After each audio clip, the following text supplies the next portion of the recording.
Hi, it's Kelly3684. Here's my entry for Fiona's Gothic book cover challenge.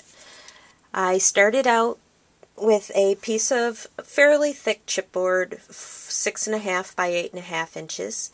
I completely painted the front and back with black gesso as a primer. I then applied faux suede black paper to the whole cover.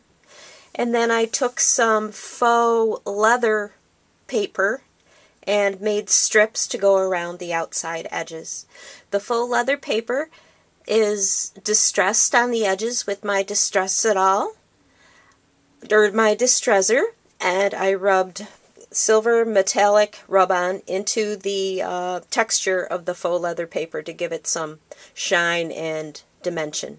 I then took my silver painty pen and went along the edges to make it look like it had been stitched to the cover of the book.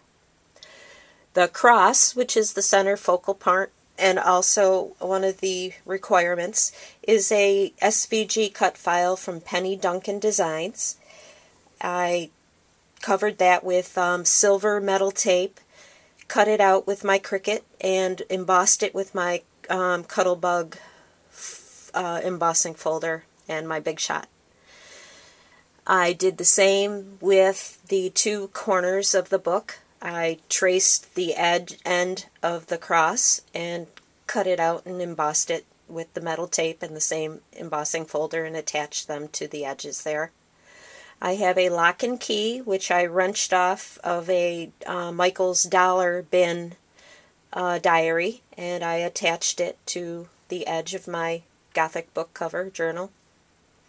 I made two faux hinges using the same method as the two corners. I have a big red gem in the center of the cross.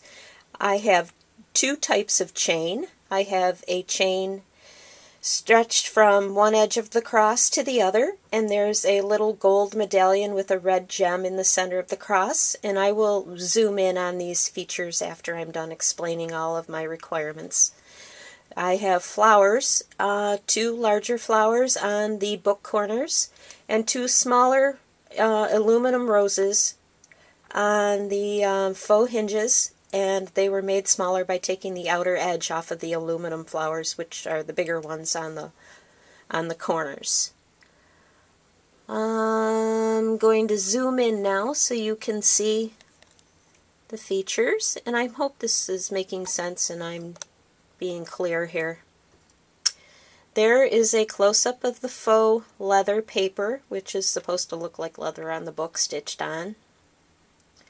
There's the corners. There's the lock and key. There's the lower corner, and I think maybe you can see the aluminum rose better there. There's the faux hinges. There's the cross. And again, I hope I'm close enough. And the little medallion and the red gem. I'm going to try to bring it closer, but I'm afraid I'm going to lose some focus, so bear with me.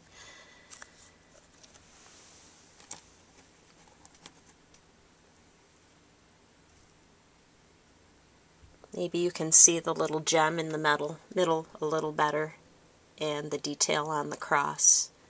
And let me try to get the aluminum flower more in focus. And those are the corners, the faux leather straps, the faux hinges, and those red gems around the inside are also a chain, which I meant to mention earlier, and I cut them and glued them around the perimeter of the inside of the book. I think I covered all of the requirements. I sure enjoyed doing this. Fiona, you always make me think outside the box, and I'm so glad I found you on YouTube and your challenges, and I'm having a really great time being creative. I had been at a standstill for so long, and I'm really excited about doing these things. Thanks for watching. See you next time. Bye.